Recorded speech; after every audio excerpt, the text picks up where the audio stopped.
Because of the secretive nature of witchcraft, there was generally no evidence other than denunciations, so the Malleus Maleficarum suggested the evidence of disreputable people, whose testimony would normally be thrown out, must also be admissible.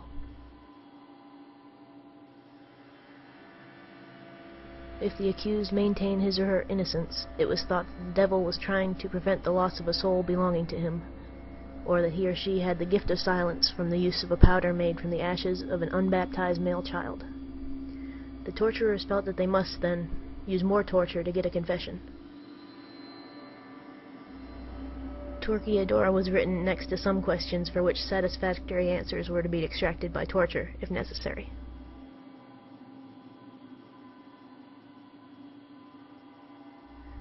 Pope Clement V later declared that the accused should be tortured no more than once, leading torturers to torture continuously, day and night, so that it didn't count as more than one torture session.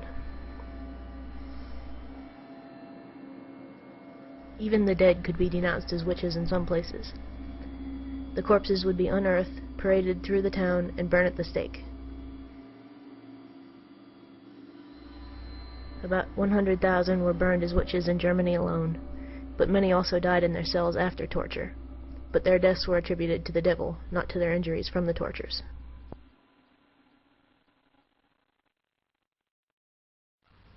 The Papal Bull of 1252 permitted the torture of heretics to force them to name their accomplices, which was later used in witch trials. Torture was illegal in England in the 17th century, but witch hunters still found ways to torment the accused, such as sleep deprivation and starvation. The witch-finder general was paid well to find witches and search them for a devil's mark. Witches were thought to possess a witch's teat, which they used to suckle their animal familiars. Any unusual mark on the body, such as a mole or birthmark, could be used as proof of witchcraft. To search for this mark, the accused witch was stripped, shaved completely, and every inch of her body was searched. The mark was said to have no feeling and to not bleed when pricked. It was the job of the witch pricker to stab the witch in this mark, and they often used trickery such as retractable blades, so the accused would not bleed or flinch when stabbed. In France, it was believed that witches were unable to shed tears when tortured.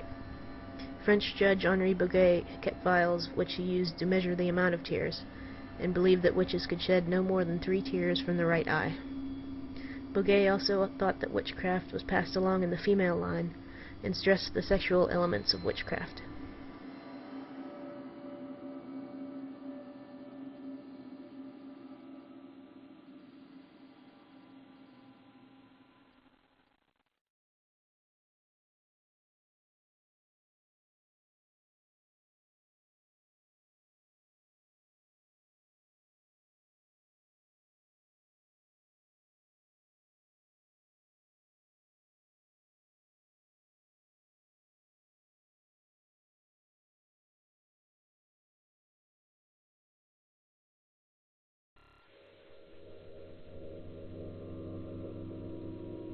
Thumb screws were a widely used torture method in which the thumbs were slowly crushed by the device.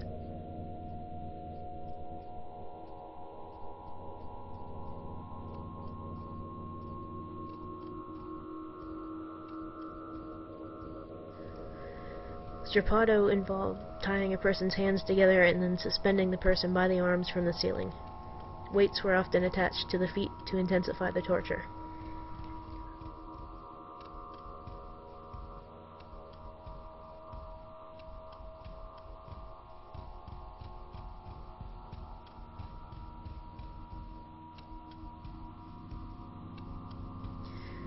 Spanish boots were metal or wooden devices that fit around the legs. Slabs of wood would be hammered in between the leg and the metal, crushing the leg.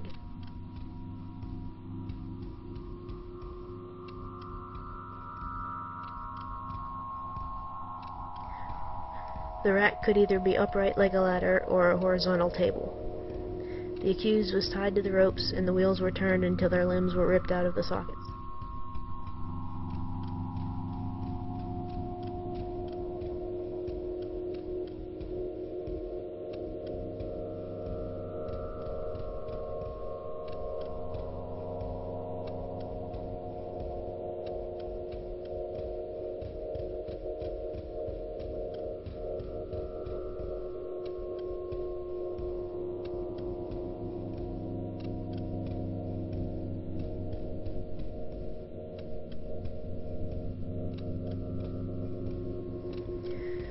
The pear was a metal device inserted in the mouth, anus, or vagina of the accused. The screw was then turned, causing it to expand until the flesh was torn open. The pear could also be heated to cause more pain. Vaginal use of the pear was usually reserved for those who were suspected of having had sexual intercourse with the devil or bearing demon children.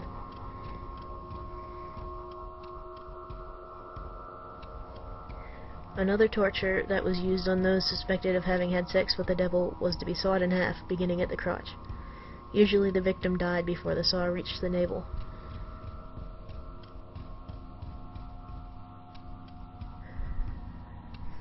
Ducking. Sometimes the accused would be strapped to a chair and then ducked into a body of water. The chill of the water was often enough to kill elderly women, and the length of time the person was held under and how many times they were ducked depended on the people with the ropes. In other cases, the arms and legs were bound and the person was thrown into the water, sometimes in a cloth sack. If the person floated, he or she was a witch. People who drowned were considered innocent. Water was sometimes poured over the head of the accused until they felt they were drowning. Breast rippers and spiders were used to tear the breasts or flesh of the accused. Mastectomy as a torture was seldom used outside of southern Germany.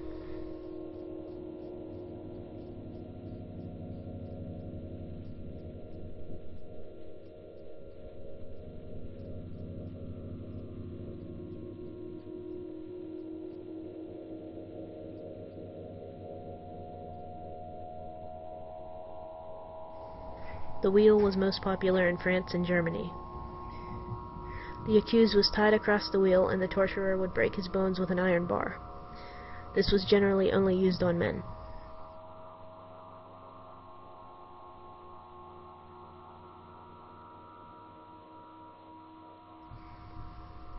It was believed that touching a witch could be dangerous, leading some to use devices like the witch catcher, a spiked metal collar on a long handle.